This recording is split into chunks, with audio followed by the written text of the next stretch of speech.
टुनी, हम सब पास वाले जंगल में जा रहे हैं। कल ही संदेश आया था, वहाँ पर एक बहुत बड़ा मेला लगने वाला है। हम सबको इनवाइट किया गया है, वहाँ के पक्षियों ने। मुझे तो सोचकर ही बहुत अच्छा लग रहा है। बड़ा मजा आएगा हमें वहाँ पर। तुम भी जल्दी जल्दी तैयार हो जाओ।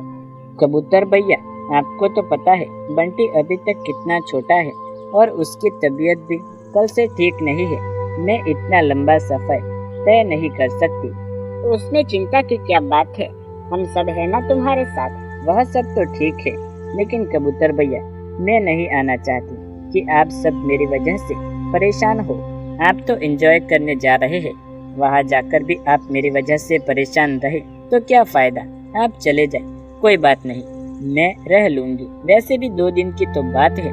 मैं अपनी अगली बार अपने बंटी के साथ जरूर आऊंगी, ये मेरा वादा रहा आपसे। अच्छा चलो, तुम्हारी मर्जी। अगर तुम साथ होती तो ज्यादा मजा आता। तुम अपना और बंटी का ख्याल रखना, हम जल्द ही वापस आ जाएंगे। अच्छा कबूतर भैया, आप सही सलामत जाए और सही सलामत वापस आ जाए। कालू को मत बताना कि हम दूसरे जंगल में जा रहे हैं। हम उसे साथ लेकर नहीं जाएंगे। तुम्हें तो पता है पिछली बार उसने बाहर चोरी करके हमें कितना शर्मिंदा किया था। और तुम भी ज्यादा मुंह मत लगाना कालू से। अच्छा कबूतर भैया, बेफिक्र होकर जाए। मैं नहीं बताऊंगी कालू को कि आप दूसरे जंगल में गए हैं। फिर कबूतर वापस अपने घर चला जाता है।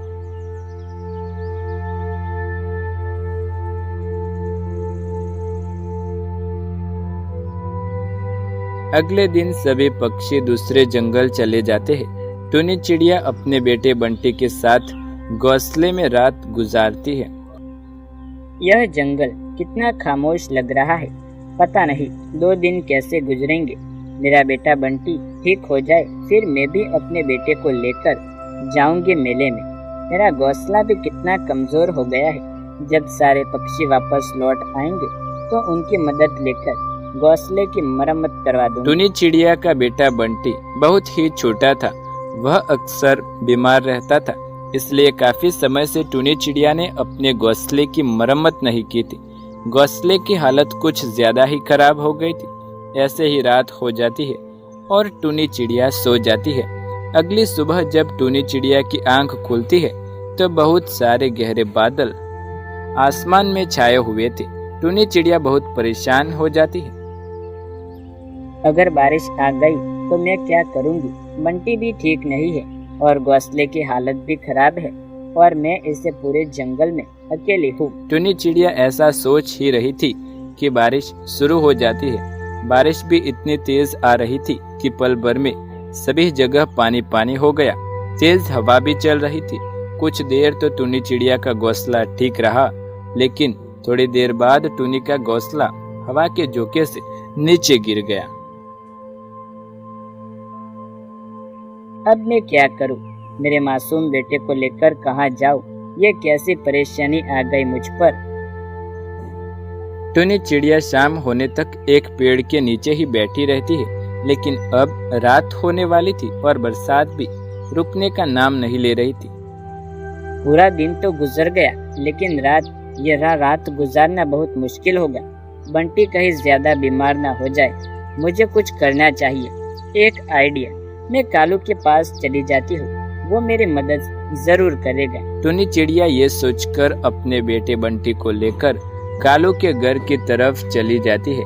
कालू कौवे के घर का दरवाजा बंद था। टुनी चिड़िया कालू कौवे के दरवाजे को खटखटाती है, लेकिन कालू कौवा दरवाजा नहीं खोल रहा था। टुनी चिड़िया और जोर जोर से कालू के दरवाजे को खटखटाती है। कालू भैया, दरवाजा खोले, मेरा बेटा बंटी बहुत बीमार है, मुझे आपकी जरूरत है। लेकिन एक कालू कि दरवाजा खोलने का नाम ही नहीं ले रहा था। टुनी चिड़िया ऐसे ही आवाज देती रही, लेकिन कालू कोई जवाब नहीं दे रहा था। क्या बात है टुनी, दरवाजा तोड़ना है क्या? इतनी तेज बारिश में भी तुम्हें चैन नहीं? कितने अच्छे से मैं फोन देख रहा था। कल ही मुझे इंसानों की बस्ती में से फोन मिला था, सारा मजा खराब कर दिया। बोलो क्या बात है? कालू भैया, प्लीज मुझे अंदर आने दो। मेरा बेटा बंटी ठीक नहीं है। तो मैं क्या करूं? पहले ही तुमने मेरा सारा मजा खराब कर दिया है, अभी मेरा बेटा घर के अंदर चैन से सो रहा है। मैं नहीं चाहता कि तुम दोनों आकर मेरे बेटे की नींद खराब कर दो। टुनी, तुम यहाँ से चले जाओ। अब घर के अंदर जा रहा हूँ, फिर से दरवाजा मत खटखटाना।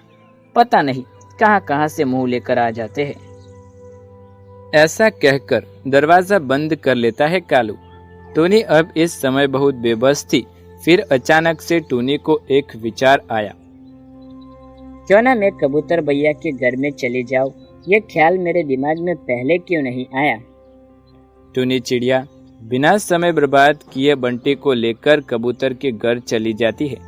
ज्यादा बारिश में भीगने की वजह से बंटी और भी बीमार हो गया था। उसे बुखार पहले से भी ज्यादा तेज हो गया था। टूनी चिड़िया सारी रात जागकर गुजारती है।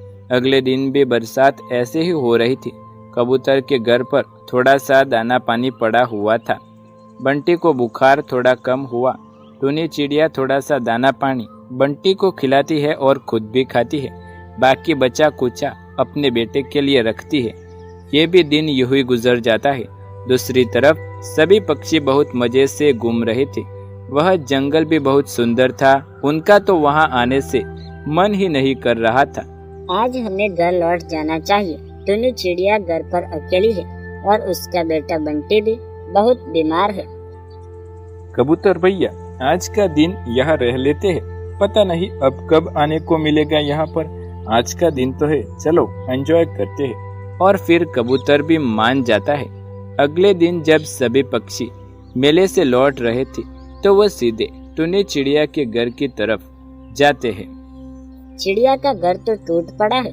लगता है बहुत तेज बारिश हुई थी हमारे जंगल में, लेकिन टुनी कहाँ गई? हमें उसे अकेले छोड़कर नहीं जाना चाहिए था। पता नहीं उसकी क्या हालत हुई होगी। कबूतर, आप परेशान मत हो। टुनी बिल्कुल ठीक होगी। मुझे पूरा विश्वास है कि वो हमारे घर पर किसी बसेरा लगाए हुए होगी। चलो हम सबसे पहले आपके घर पर चलते हैं और देखते हैं कि टुनी किस हाल में है। पता तो चलेगा कि टुनी कहाँ पर है। मैंने टुनी तुमसे कहा था ना, वो कालू बहुत मतलबी है। तुम्हें पहले ही मेरे घर पर आ जाना चाहिए था। उससे मदद मांगना ही बेकार है। तुम बोलो टुनी, अब तुम्हारा बंटी कैसा है? अब बंटी बिल्कुल ठीक ठाक है। आपके घर पर बुखार की वो दवा थी, मैंने बंटी को खिला दी। अब वो पहले से अच्छा महसूस कर रहा है। टुनी, तुम चिंता मत करो। हम सभी पक्षी मिलकर तुम्हारे लिए एक मजबूत घर बनाएंगे, जो तेज बारिश में भी वैसे के वैसे ही खड़ा रहेगा और तुम्हें किसी भी तरह की कोई परेशानी नहीं होगी।